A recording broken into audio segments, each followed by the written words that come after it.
ప్రళయం తరువాత భూమి మళ్లీ ప్రశాంతమైంది. నోవహు, అతని కుటుంబం మరియు జంతువులు కొత్త జీవితాన్ని ప్రారంభించారు.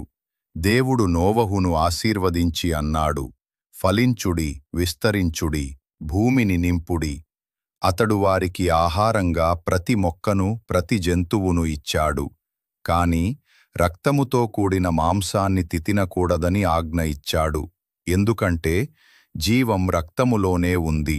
దేవుడు తన వాగ్దానాన్ని ప్రకటించాడు. నేను నీతో, నీ సంతానంతో మరియు భూమి మీదున్న ప్రతి ప్రాణితో ఒడంబడిక చదిహేదు వేసుకుంటున్నాను.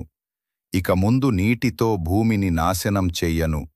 ఆ వాగ్దానానికి గుర్తుగా ఆయన ఆకాశంలో ఒక ఇంద్రధనస్సు ఉంచాడు. ఈ ధనుస్సు నా గుర్తు, దేవుడు అన్నాడు. ఎప్పుడు అది ఆకాశంలో కనబడితే నేను నా ఒడంబడికను జ్ఞాపకం చేసుకుంటాను.